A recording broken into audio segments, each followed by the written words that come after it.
Is Chaz Lanier no Dalton Knecht? Has that comparison died after last night's loss to Florida for Tennessee? Okay, here are my thoughts on that. I think you got a little ahead of the curve on Chaz Lanier. And I think you've been ahead of the curve on a lot of things in a good way. But here's the difference between Chaz Lanier and Dalton Knecht. It is the drivability. The fact that he is able to take it to the rack. It makes defenders play him more honestly. Chaz Lanier appears to be a one-trick pony. He appears to be a guy that's a great shooter, but I think you would agree that Dalton Knecht's ability to take it to the rack is something that right now Lanier has not shown us.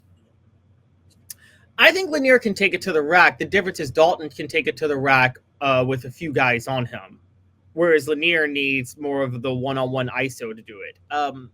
I can't sit there and say he's not Dalton yet, because in circumstances he can be better than Dalton. Here was the problem with last night. One, nobody was hitting from three, not just Chaz Lanier. Igor Milicic was absolutely no help whatsoever. But the other thing we realize is, and this goes to another column you wrote, funny enough, on Off the Hook Sports, Tennessee doesn't have an offensive presence under the basket right now that has to be respected, that could pull somebody away from under the basket. Last year, you talked about Dalton Knecht's driving ability, but whether or not it was Jonas Zadu or Toby Awaka, they were such a threat under the basket. If they were under there, they could pull somebody out, and they were so good. And Toby Awaka himself was so good at positioning. Igor will do that because he stretches the floor. He can play at the top of the key. But you notice Igor, Dave, I mean, I think it kind of got exposed last night. He's not great at positioning and out muscling battles underneath the basket when he runs up against elite talent. I don't think he's strong enough. And I think that showed up with me a couple times when he tried to finish around the basket. Yeah. So I think you're kind of saying the same thing. This is a guy who needs to hit the weight room in the offseason, no matter if he's coming back to Tennessee or no matter if he's going to the NBA. I just think that the one thing about Dalton Knecht that you could tell, I mean, he was a formidable young man. I mean, that guy was thick. How oftentimes do we say a guy comes in, especially at 17 or 18? I remember Shai Gilgeous-Alexander, and he was so skinny, I didn't think he could play in the NBA. Obviously, I was wrong on that. But you didn't have that with Dalton Knecht. He came into Tennessee's program physically ready to play.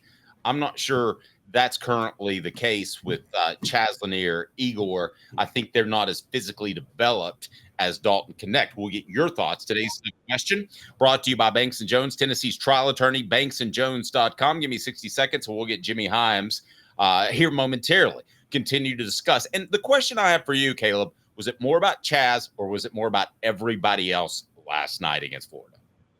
Why Banks & Jones? Well, it's because they're Tennessee's trial attorney. You can play to win with Banks & Jones because they'll go to trial. You've heard of other lawyers. They say they'll go to trial and fight for you. They won't. They just want to settle. That's the easiest way out. Well, that's not Banks & Jones, led by T. Scott Jones. They won't settle. They'll go to trial for you. Tennessee's trial attorney. They play to win. Truly, Tennessee's trial attorney when it comes to criminal defense or personal injury. Why settle? It's Banks & Jones. T. Scott Jones. All right, what's the biggest problem? The bigger problem, I should say. Is it Chaz or is it the supporting cast of characters? It's a supporting cast. And something got exposed last night, too, that I didn't think was true. And, Dave, can we just point this out? Yes.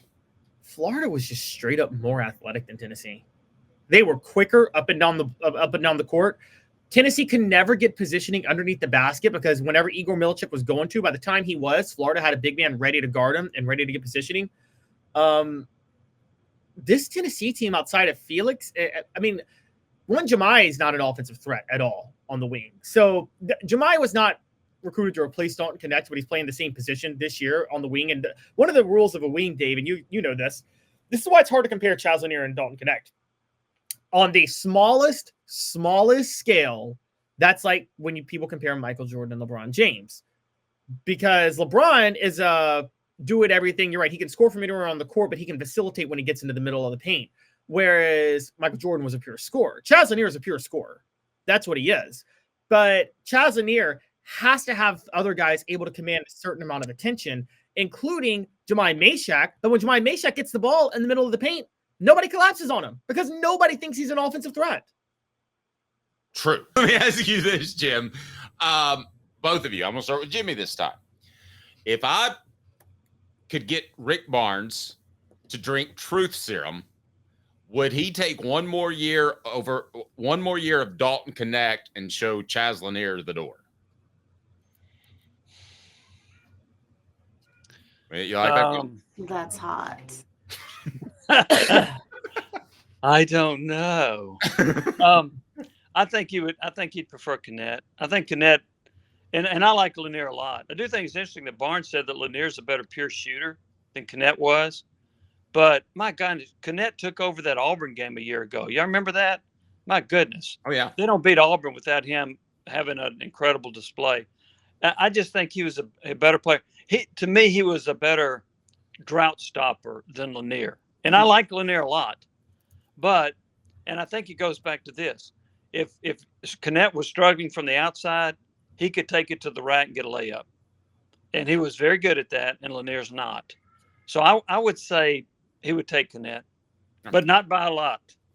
So I want to zone in on a debate we've been having on the show today with a bunch of different people, which is comparing Chaz Lanier to Dalton Knecht. Because Dave, and keep in mind, this is the same Dave Hooker that thought Victor Wembanyama was the heir apparent to LeBron James, and he's clearly not, by the way, anybody who's watching him this year. I didn't say he was the next LeBron James. I said you thought he was the next in line to be the GOAT of the NBA, and he's nowhere close. But he's not going to be close. It reminds me of a young Stevie Hamer.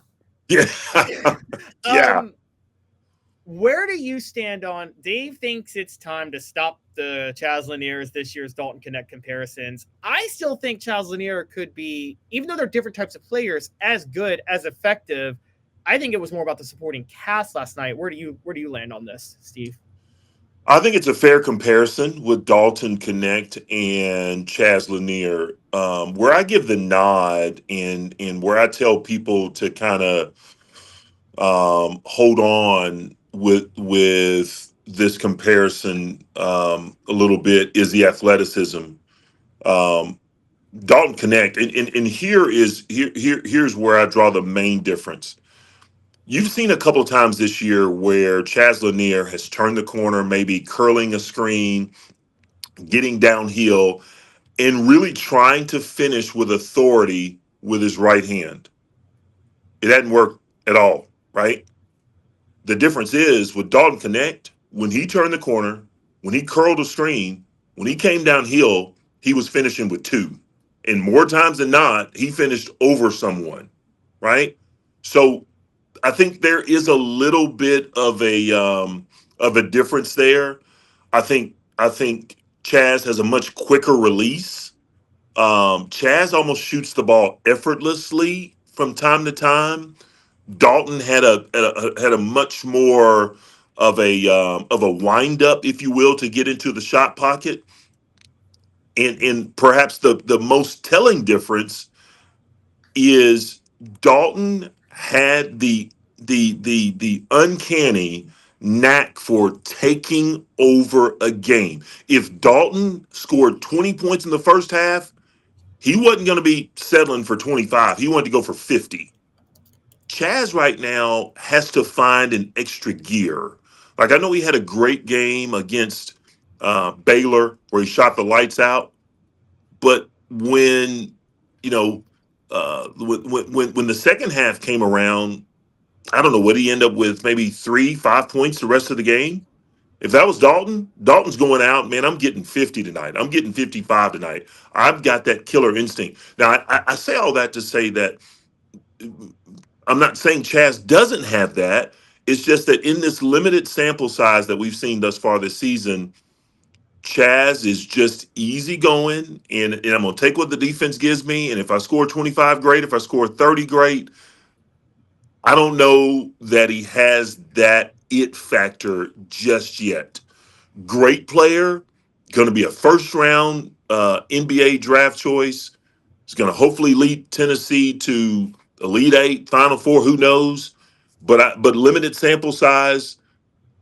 There's some differences between him and Dalton.